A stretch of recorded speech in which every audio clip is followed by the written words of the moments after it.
보그레드 42개월 차. 오늘은 구독자분 중에서 질문이 있었습니다. 국고채 10년물 ETF가 BND를 대체할 수 있는지에 대한 질문이었습니다. 그래서 오늘은 BND 하면은 3펀드 전략 그리고 보글헤드에서의 가장 근본이 되는 ETF입니다. 실제 이름은 뱅가드 토탈 본드마켓 ETF라 그래서 미국에 있는 전체 채권을 포함하고 있는 ETF입니다. 보글헤드 3펀드 전략의 근본 채권 BND와 우리나라 국내 10년물 채권 국고채 10년물과 비교를 해보겠습니다. 자, 먼저 근본이 되는 BND에 대해서 다시 한번 복습 차원에서 알아보시겠습니다. 1년치 그래프는 이제 이런 식으로 나와 있고요. 여기서 보실 거, 자, 먼저 보시는 거는, expense ratio, 수수료죠, 비용. 수수료는 0.003%. 양호한 편이죠. 그 다음에 이제, net asset. 요거는 이제 운영 자금인데요. 302 빌리언 달러. 엄청나게 많다고 보시면 됩니다. 어마어마하게 큰 금액이라고 보시면 되겠습니다. 그 다음에, 일드. 요거는 이제 배당금, 분배금이 3% 정도 됩니다. 현재. 지금, 73달러에서 이제 이렇게 3% 정도의 배당금이고요. YTD 데일리 토탈 리턴은 이제 올해 수익률이 5.9% 정도 된다고 보시면 되겠습니다. 그러면은 이제 BND, 운영사인 뱅가드 홈페이지에 가서 좀 더 자세하게 살펴봤습니다. 자, 이제 듀레이션을 좀 알아봐야 되는데요. 듀레이션은 이렇게 average effective maturity라는 용어가 있고요. average duration이 있습니다. 그래서 이렇게 두 개가 있는데 제가 완전히 채권 전문가는 아니라서 이렇게 미국의 채권 ETF를 보면 이렇게 두 가지로 나오는데요. 그냥 적당히 평균값을 가지고 얘기를 해도 될 것 같습니다. 그래서 이렇게 평균값을 내면은 대략 7년 정도라고 보시면 되겠죠. 그래서 듀레이션이 7년인 중기채에 포함이 됩니다. 단기채가 있고요. 중기채가 있고 장기채가 있습니다. 장기채는 이제 30년물, 20년물을 이제 얘기를 하는 거고요. 그리고 이제 대표적인 중기채는 이제 10년물 정도가 이제 중기채라고 보고, 그 이하 이제 5년물 이하는 이제 단기채권이라고 하는데, BND는 이제 듀레이션이 7년 정도 되기 때문에 이제 중기채 정도에 들어가고요. 이따가 보여드리는데 국고채 10년물의 듀레이션이랑 비슷합니다. 자, 구성은 미국의 국고채가 66%, 그 다음에 이제 회사채가 나머지 비중을 차지하고 있습니다. 특이한 거는 A 등급이랑 B 트리플 등급, AA나 AAA는 되게 안정적인 거죠. 안정적인 것보다는 사실은 살짝 투기적인 것들이 12%, 13%로 비중을 좀 차지하고 있죠. 그래서 이제 BND가 국고채 70은 좀 안 되지만, 그 다음에 회사채 30인데, 회사채에서는 12%, 13%의 투기 등급도 투자 등급, 투기까지는 아니죠. B 트리플이면은 그래도 어느 정도 안정적이니까. 그래서 이제 요게 한 25% 정도 하고 있고요. 나머지 안정적인 게 이제 75%가 안정적인 게 운영이 되고 있고, 투자적인 게 이제 25% 정도 운영되고 있다고 보시면 됩니다. 그리고 또 하나는 넘버 오브 본드라는 건데요. 채권이 10,000개에 넘는 채권을 포함하고 있습니다. 이제 이거는 이제 ETF의 종목 수와 이제 비슷한데요. S&P 500이면은 이제 500개, 약 500개 정도의 종목이 들어가 있죠. 그 다음에 이제 VTI, 3펀드 전략에서 이제 근본이 요게 4,000개 후반입니다. 4,000개에서 5,000개 사이 정도의 종목들을 보유하고 있습니다. 모든 미국의 전체 주식을 보유하는 게 이제 VTI니까요. 반면에 BND는 2배네요. 5,000개의 2배, 10,000개 정도의 종목을 가지고 있기 때문에 굉장히 분산화가 잘 돼 있죠. 모든 채권이라고 했으니까, 이름 자체가. 그래서 그냥 채권에 대해서 고민된다 그러면 BND가 완전 최고입니다. 자, 그러면 이제 국내 10년물 채권을 보시겠습니다. 국내 10년물. 네, 국내 10년물은 이제 거래대금이나 이제 그 자산 규모로 봤을 때, 거래대금만 일단 보면은 이제 요게 세 가지 정도가 눈에 띄죠.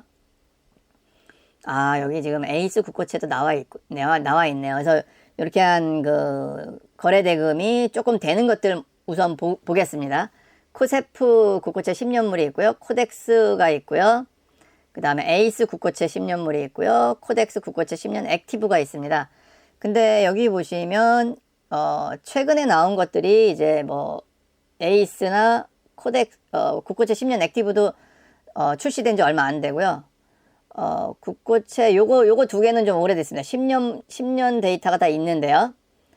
그 중에서 두 개를 비교해 보니까 코세프 국고채 10년이 좀 더 수익률이 좋았습니다. 그래서 오늘은 그냥 코세프 국고채 10년을 가지고 BND랑 비교를 해보겠습니다. 제가 뭐 주로 이 채널에서 다루는 거는 코덱스를 엄청 많이 다뤘죠. 코덱스랑 최근에 이제 에이스 미국 30년 국고채를 다루고 있었는데요. 오늘은 한번 처음인데요. 제가 코세프를 다루는 거는 코세프 국고채 10년을 가지고 비교를 해보겠습니다. 네, 여기서 보시면은 뭐 첫 번째로 보시는 거는 자 10월 달과 12월 달 거의 2달 안 되는 사이에 엄청난 상승을 보실 수 있죠. 네, 이거는 뭐 그 10년물 국고채도 그렇고 미국 30년 ETF 에이스 30년 국고채도 그렇고 최근 2달간 채권의 상승률이 어마무시했습니다. 자, 보시겠습니다. 수수료는 0.05, 아까 BND는 0.03%였고 0.05니까요. 양호합니다. 상장일은 10년이 넘었습니다. 2011년에 상장이 됐고요. 시가총액도 제법 큽니다. 큰 편입니다. 4,800억 원. 네, 그래서 코세프 국고채 10년물에 대해서 봤고요. 네, 이제 그 코세프가 이제 키움이죠. 운영사가 이제 키움이라서 키움 홈페이지에 가서 좀 더 찾아봤습니다. 네, 듀레이션이 8년 내외. 지금 2023년 12월 기준으로는 7.5년으로 돼 있긴 한데요. 요거는 이제 이 ETF, 채권 ETF는 계속 이제 채권이 이제 사가는 거죠. 이렇게 계속 새로 채권 나오면 사가면서 오래된 채권은 또 이제 그 매도가 되고 빠지고 쌓이고 빠지고 해서 듀레이션이 이제 그때그때 좀 달라질 수는 있습니다. 그래도 이렇게 듀레이션 8년 내외 7.5년 정도. 아까 BND도 한 7년 정도의 듀레이션을 우리가 가지고 있다고 말씀드렸죠. 그러니까 이 듀레이션은 채권이 이제 계속 채권 ETF는 채권을 계속 사고 있습니다. 그래서 뭐 만기가 1년 남은 채권, 만기가 5년 남은 채권, 뭐 새로 샀으면 만기가 10년 남은 채권, 뭐 이런 식으로 있을 거 아니에요. 1년 남은 거는 매도가 될 거고, 5년 남은 거는 뭐 좀 지나면 또 매도가 될 거고, 그리고 또 새로운 것들이 계속 또 채워지고, 뭐 이러면서 이제 그 평균 구성되고 있는 채권의 평균 듀레이션이라 그러나요? 평균 보유되고 있는 채권의 만기라고 보셔도 됩니다. 평균 만기. 10년물 채권이라고 해서 다 만기가 10년 돼 있는 걸 가지고 있지는 않죠. 그럼 10년 딱 끝나면 완전히 다 새로 또 채워야 되고, 만일 9년째면은 이 만기가 그때 ETF의 만기가 1년밖에 안 되잖아요. 네, 그래서 그런 식으로 안 하고 계속 이제 차곡차곡 매수도 하고 기간이 지난 거는 매도도 하면서 이제 채권 ETF는 운용이 됩니다. 그래서 평균적인 만기를 이제 듀레이션이라고 합니다. 네, 그래서 8년, 7년 이런 식으로 돼 있고요. 자, 그 다음에 기초 지수를 보면은 이제 TR로 돼 있는데요. 이제 이 코세프도 이제 자세히 봐야 되는데, 이게 어떤 데는 분배금, 배당금이 나왔다는 글도 제가 봤어요. 근데 배당금이 좀 낮았다. 딴 거보다 왜 조금 주냐, 배당금을. 그런 글도 봤는데, 이게 TR이면 토탈 리턴이거든요. 그래서 배당금을 안 주고 이 가격에 반영을 시키는 건데, 그래서 제가 이제 이 키움 코세프와 코덱스를 보면 둘 다 이제 10년 이상 됐기 때문에 비교할 수가 있거든요. 그러면 수익률은 코세프가 더 좋았습니다. 코세프가 수익률이 뭐 1% 내외 정도로 다 좋았기 때문에 이게 토탈 리턴이라서 그런 거 아닐까라고 추측은 해봅니다. 근데 어떤 글에선 분배금이 나왔다는 글도 봤기 때문에 정확히는 한번 또 확인을 해봐야 되겠습니다. 어쨌든 여기서는 이제 토탈 리턴으로 돼 있고요. 그리고 상장일 보수 뭐 이렇게 아까 말씀을 드렸습니다. 자, 이거는 요게 이제 10년물 국내 채권입니다. 코세프. 그 다음에 이게 BND죠. 요게 이제 BND. 자, 그래프 보시면은 완벽하게 일치를 해요. 이거 지금 두 개를 이렇게 분리시켜 놨지만 이렇게 겹쳐서 오버레이 시켜서 보셔도 거의 동일하게 거동을 하는 것을 알 수가 있습니다. 그래서 이게 사실은 이제 두 10년물, 국내 10년물과 BND를 수익률을 이렇게 겹쳐서 볼 때 요 시작점이 사실은 좀 중요하거든요. 여기가 0%잖아요. 그리고 여기도 이제 여기가 0% 시작점. 근데 요 시작점을 어떻게 잡느냐에 따라서 지금은 이제 2016년 어떤 날로 제가 그 시작점을 잡았는데요. 뭐 10년치도 있지만 더 오래된 것도 그래프가 있었어요. 근데 이제 여기가 이제 2016년에 어떤 날로 잡았는데 요 한 달 차이 뭐 요 차이로 인해서 이 끝에 수익률이 좀 달라집니다. 그래서 전체적으로 이제 보시는 게 좀 중요하고요. 어쨌든 그래도 제가 이제 제일 비슷한 부분을 한번 잡아봤어요. 그러니까 여기 이렇게 떨어지는 부분 2016년 후반부에 좀 떨어지는 부분이 있길래 떨어지기 직전을 기준으로 한번 0으로 잡고 한번 봤거든요. 그래서 지금 현재는 마이너스 13%예요. BND는. 그 다음에 국내 국고채 10년물은 마이너스 10%. 뭐 이제 이런 식으로 돼 있고요. 거동은 굉장히 비슷비슷하고요. 그리고 특이한 점은 지금 여기 제일 높은 점 있죠. 저 국고채 10년물에서 제일 높은 기간이 쭉 내리면 네, 2020년이 좀 안 돼요. 코로나 직전인데 BND는 여기에요. 코로나 지나고. 그죠? 코로나 지나고. 그 다음에 여기서도 보면 최저점이 국내 10년물 채권은 요 부분인데 2023년 전인데 BND는 또 여기에요. 그러니까 이게 살짝 보면은 국고채 10년물이 살짝 더디게 느리게 쫓아가는 듯한 느낌이 좀 있기는 있어요. 근데 왜 그럴까라고 이렇게 생각을 해보면 어차피 미국에서 그 금리를 올리기 시작하면 이제 국내도 뭐 따라 올리기 시작하는 거고요. 그러니까 올라가는 시점 보면 여기선 좀 더 일찍 올라갔네요. 올라가는 거는 또 여기고 여기서 올라가기 시작하는 지점은 여긴데 이게 그쵸? 요게 이렇게 이쪽으로 살짝 밀면은 뭐 겹칠 것 같긴 한데 어쨌든 요런 최고점 최저점이 살짝 이제 그 국내 10년물 채권이 BND에 비해서 살짝 느리다. 빠르다인가요? 빠르네요. 그러니까 먼저 치는 거죠. 예. 먼저 치죠. 이렇게 올라가기 시작하는 것도 먼저. 최고점도 먼저 찍고 최저점도 먼저 찍었죠. 예, 그래서 국고채 10년물이 좀 먼저 반응을 했네요. 그 다음에 BND가 이렇게 좀 있는데 뭐 요걸 가지고 뭐 FOMC에서 뭐 금리 인상 여부나 이제 이런 거에 따라서 뭐 미국이 뭐 어떻게 될 거니까 이제 국내는 그걸 보고 뭐 움직인다 뭐 이런 식으로 마켓 타이밍을 한번 예측을 해볼까라고 했는데 네, 보글헤드는 마켓 타이밍을 절대로 안 잡습니다. 예측은 안 합니다. 예측을 안 하는 게 보글헤드 기본 교과서에 나온 내용이고요. 뭐 어쨌건 간에 오늘 이렇게 그 10년물 국내 채권과 BND의 비교는 유사성이 어느 정도 있냐. 왜냐면 지금 국내에는 BND가 없잖아요. BND 채권이 국내 ETF에는 이렇게 그 종목수를 많이 가지고 있는 채권이 없습니다. 그래서 그나마 비슷한 거를 찾다 보니까 10년물, 국채 10년물이 상당히 비슷함을 그 등락폭도 비슷해요. 이렇게 등락폭도 비슷하고 거동도 비슷해서 10년물 채권이 BND와 유사하다는 것을 알 수 있었습니다. 결론입니다. 네, 10년물, 국내 10년물 채권을 BND와 비교했더니 괜찮았습니다. 좋았습니다. 자, 그러면 저는 이제 주로 지금 30년물을 많이 하고 있죠. 에이스 미국 30년, 미국, 그죠?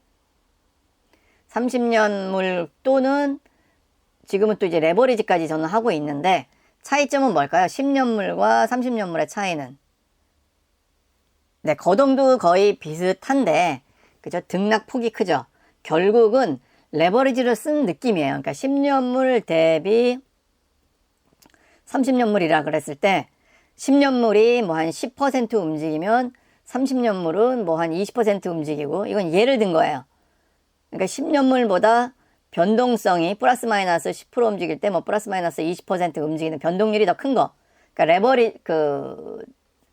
레버리지를 쓴 느낌이에요. 그죠? 여기에 또 저는 2배 레버리지를 하니까 더 많이 움직입니다.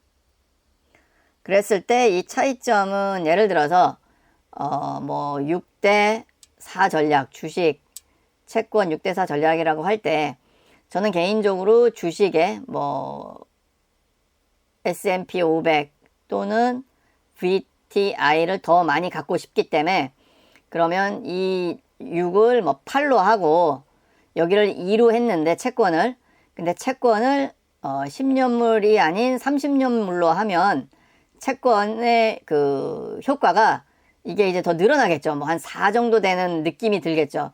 그러면 8대4가 되고, 뭐 여기서 뭐 또 어느 정도 쓰면은 뭐 6이 되고, 그러면 8대6이 되면 그죠? 뭐 이런 식으로 해서 6대4를 맞출 수 있는, 그래서 그런 용도로, 그러니까 저는 이게 뭐 30년물을 하는 게 등락폭이 더 크기 때문에 그 마음이 불편할 수가 있습니다. 편한 투자는 아니에요.